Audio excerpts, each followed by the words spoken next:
আমি কোনো এক সময় চরমোনাই পীরের খুব ভক্ত ছিলাম। বিভিন্ন প্রোগ্রামে যেতাম।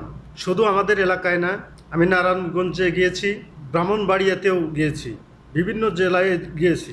কিন্তু যে কারণে এই চরমোনাই পীর আমার কাছে সবচাইতে ঘৃণিত হয়েছে, কোনো এক সময় উন্মোচন করব। আমি আল্লাহকে সাক্ষী রেখে বলতেছি, আমি ওনাকে ছোট করার জন্য বলতেছি না। আমার স্বচক্ষে যেটা দেখেছি আমি ওইটা ভিডিওর মাধ্যমে তুলে ধরবো। এটা একটা ভণ্ড, পকেট পূজারি, বেয়াদব। মুরিদের ভেজাল ব্যবসা দলাদলি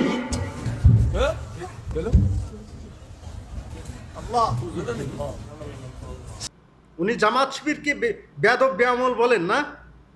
ওনার চাইতে বেয়াদব আমার জীবনে দেখি নাই।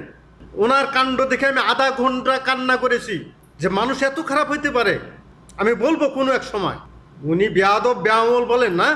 আসসালামু আলাইকুম রহমতুল্লাহ। আজকে আমি এই ভণ্ড পীর, পকেট পূজারি, চরমোনাই পীরকে নিয়ে দুটি কথা বলবো। উনি মাঝে মাঝেই বলে জামাত শিবিরের আকীদা খারাপ, তারা বেয়াদব বেআমল। এই ক্লান্তি লগ্নে সারা বাংলাদেশের মানুষ, ইসলামপন্থী মানুষ যখন ঐক্যবদ্ধ হওয়ার চিন্তা ভাবনা করছে, উনি তখন নাস্তিকদের পুনর্বাসন করার পায়তারা করছেন।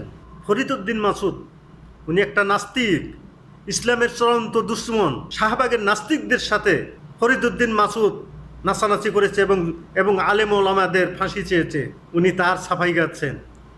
ফরিদুদ্দিন মাসুদ দামাত বারকাতুহু আমার তালুই, তিনি অসুস্থ, খাস করে দোয়া করবেন।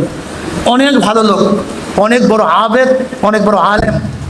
তাকে ইসলামের দুশ্মনেরা তোহমাত দেয়, অমুকের দালাল তমুকের দালাল। ফরিদুদ্দিন মাসুদ আল্লাহ রসুলের দালাল, অন্য কাউ দালালি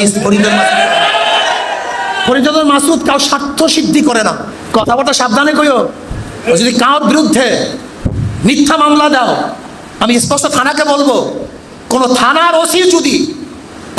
ওসি যদি মিথ্যা মামলা গ্রহণ করেন, তাহলে সমস্ত জনগণের সামনে প্রকাশ্যে কিন্তু মাপ চাইতে হবে। উনি আসলে কোন আকীদার মানুষ, জাতির সামনে স্পষ্ট করতে হবে। ওনাকে বলতে হবে ওনার আকীদা কি।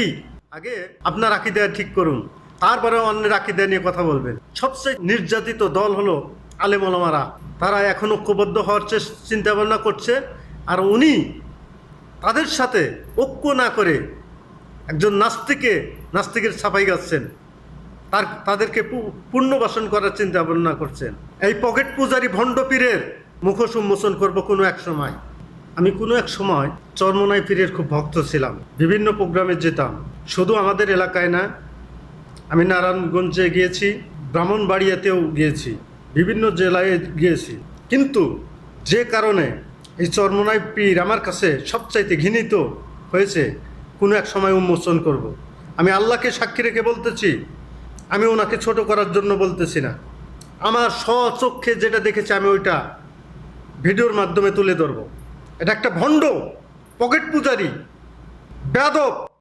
মুরিদের ভেজাল ব্যবসা দলাদলি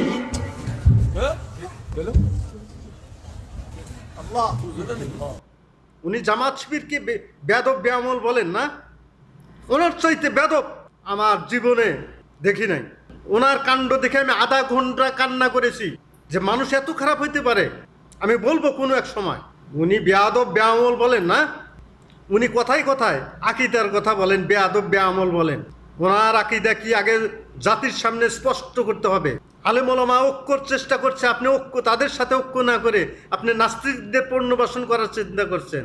হেফাজতের আলেমের কাছেই শুনুন। নাস্তিকের সমর্থককারীও তো নাস্তিকের মধ্যে শামিল। আপনি নাস্তিকদের পক্ষে কি কারণে, আপনারা তো কি জন্য আপনি ঠেকা লাগছে যে আপনি ওনারে আল্লামা বানাইতে হবে?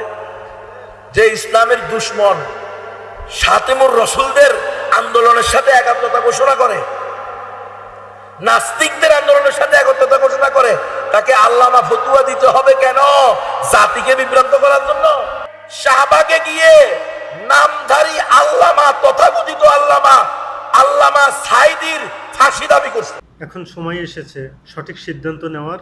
আপনারা সবাই সচেতন হন, সঠিক সিদ্ধান্ত নেন এবং আগামীর দেশ হবে ইসলামের বাংলাদেশ, এই স্বপ্ন নিয়ে এগিয়ে যান। ইয়া আল্লাহ, মাকসালামা।